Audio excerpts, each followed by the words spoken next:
My name is Daisy Yarve Alexander. Thanks for watching my channel. This video is a spirit vlog where I ramble about life and share what I have learned, observed, and interpreted from my experience. I post information exploring the nature of the universe. I suppose you could say exploring the matrix or the hologram we are in. If you haven't yet, be sure to check out the Be Wander blog. There's a link in the description. I have been gradually adding more content connected with the topics of my videos. Our magical world. As a child, I could feel that this life is magic. I haven't forgotten this knowing. I mention it often because this memory from childhood of where we come from is important. So much of our trauma is from losing our sense of true self, the self who we were before we got here. I suppose we can call it who we are. Life on Earth can be discombobulating.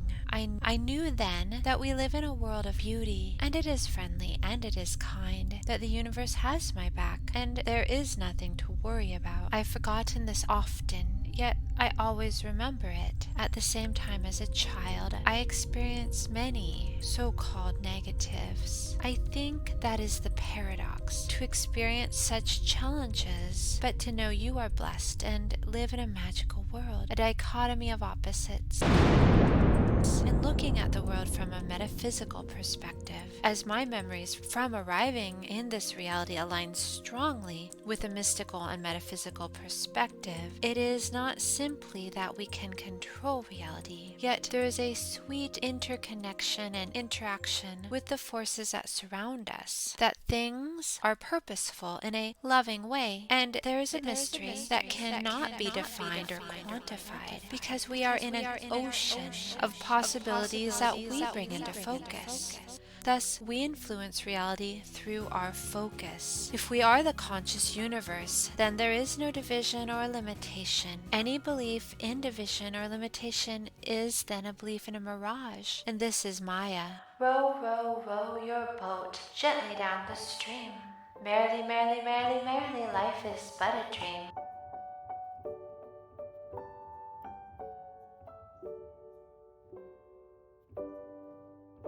Ultimately, the reality that we see is more moldable and influenceable than we may have perceived it to be. We are entrained to believe that the world is very solid, very stuck, that reality is hard, difficult, unchangeable, and controlled by hate and fear.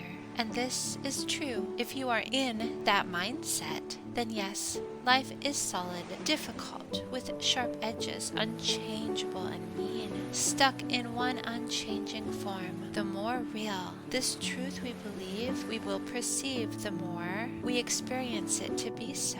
We build this with our belief. Yet we can shake it up. We can wiggle those particles and breathe in the magical light of infinity, imagining our spirit racing through the universe of light with wild, mischievous, blissful joy. Our thoughts and beliefs access a quantum 3D type printer in our heart center.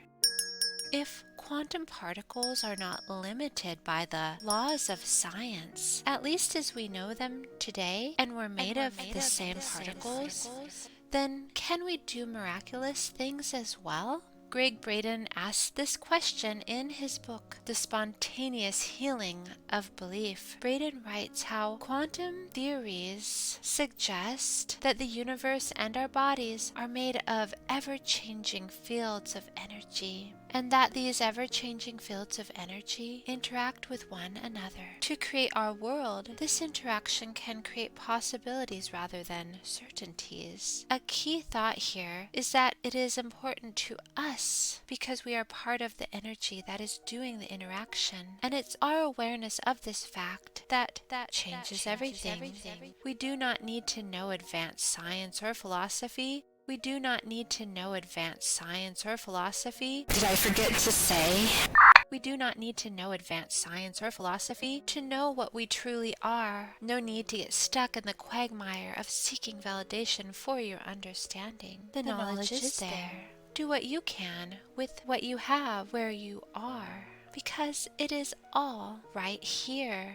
It is our awareness that changes everything. So when we vibe high and do not allow ourselves to be too solid, too stuck, we find a more pleasing, joyous, and loving outcome. Yet through our experience in life, we often cultivate a mindset that collapses those infinite possibilities into a set of perceptions and habits. And whatever those perceptions and habits are, they become us and define what is possible, what is. William James said, "Could the young but realize how soon they will become mere walking bundles of habits, they would give more heed to their conduct while in the plastic state." Have you heard of neuroplasticity? So anyway, the world is magical. We can tap into infinite possibilities with our imagination. We are ultimately super consciousness, and we can have fun with this. Joy is our nature. We've forgotten, and I think that forgetting is part of the game consciousness is playing, the game that our true self is playing. I recently read Your Word Is Your Wand by Florence Scovel Shinn. See the link to listen to it in the description below, or maybe above as well. Your Word Is Your Wand is focused on affirmations, speaking your intention into your reality, into your experience. The basic idea of affirmations is essentially this: say something positive over and over and create it. As you gain comprehension and experience, it is a way of being, of living, the essence of being a creator. And we are all creators. It is who and what we are. A definition of affirmation is: an affirmation is a positive statement that you can use to help banish negative thought and achieve your goals. Let's define the word positive here as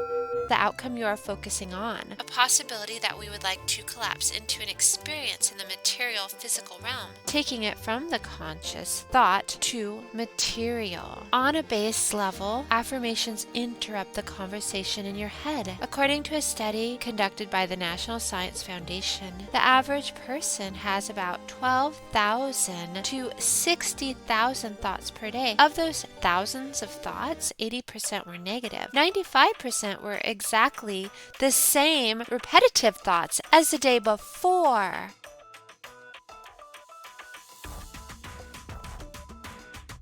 Let's call negative an outcome we do not want to bring into our experience in the material physical realm. For me, I observed that life is a conversation with Creator. So much of metaphysical thought may be considered madness. However, remember, we live on a sphere, floating in space, surrounded by galaxies, and we are all made out of light.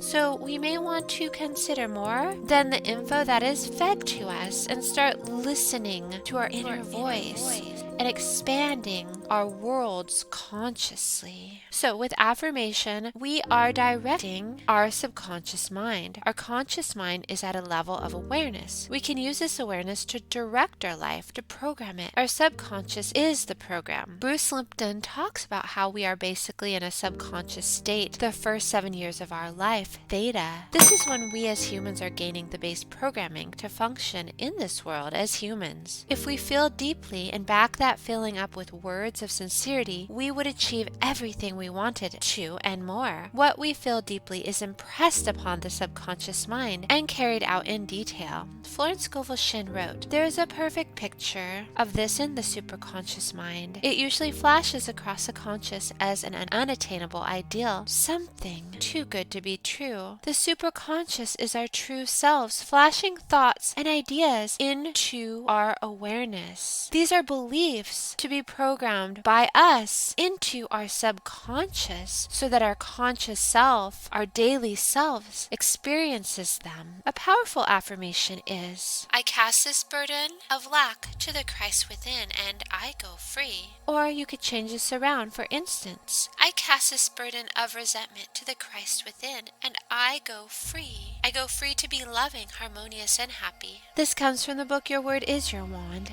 Now, if the word Christ trips you up, it is referring to superconsciousness and to source. For me, those two base affirmations have become a way to shift my energy. So if I feel toxic emotions such as lack and resentment, things that bog me down, I can then gain an awareness of it and then let it go in a conscious and useful and practical way. I thus direct my focus consciously, and these two things lack, and resentments are the biggest blocks to an abundant and joyous life. For creating more, we are part of creation. We are creators. The key with affirmations is that what we think is programming our subconscious. In the game of life, Florence Scovel Shinn says, I will give affirmations that I have found most effective. However, one should never use an affirmation unless it is absolutely satisfying and convincing to your own consciousness. And often, an affirmation is changed to suit different people. With that, I will say farewell, beautiful people. We are made of light and can shift our world about in marvelous ways. I will talk with you again soon. Much love and appreciation. Daisy Yarve Alexander.